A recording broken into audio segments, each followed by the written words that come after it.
History can be a grand adventure, an experience that truly educates, and if history is taught in an engaging manner, one can learn about all aspects of the human condition. And as someone once said, without a knowledge of history, your world is very small. Learning is a fun, fascinating, and expansive adventure at the Hunter's Home, located close to Tahlequah. It's the last remaining antebellum plantation mansion left in Oklahoma.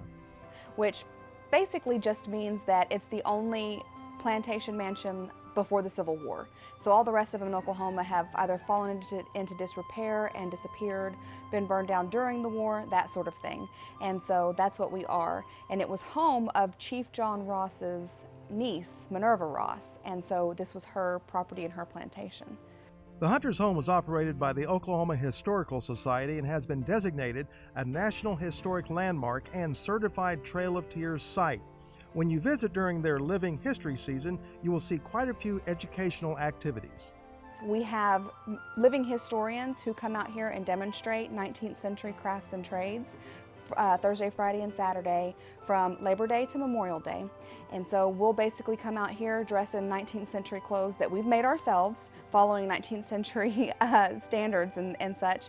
And we will just do the things that they were doing back then to give people an idea when they come out here what life was like and be able to see it and interact with it rather than just read it in a book. Some of those demonstrations include 19th century cooking, spinning, weaving, and gardening, to name a few. So whenever a visitor first walks in, they're coming through our front door into the entryway. And you have two rooms on either side. And it shows the complete extremes of what life was like in a 19th century home, because on one side you have the parlor, which is for guests only. The Merles are never going to go in there unless they have company show up, and it's all 19th century furniture. The majority of which was owned by the family. Now, across from the parlor, you will find the family sitting room and the summer bedroom, which was common life, day-to-day activities.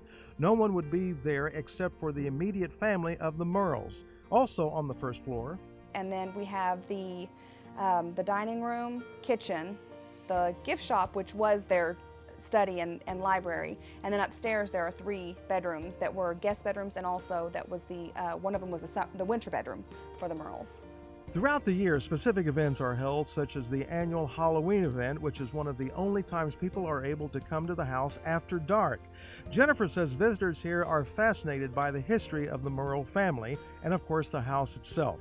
And what she and the staff hope for is that people realize history is not boring. It's not dry things that you read in a textbook, that there's a lot of stuff that was going on, and there was a whole heap of living that was done before we ever showed up on the scene.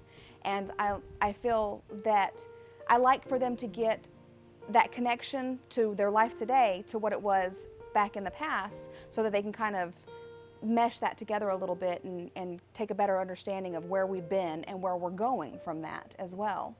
A lot of education comes from history, and I like them to take that away from it.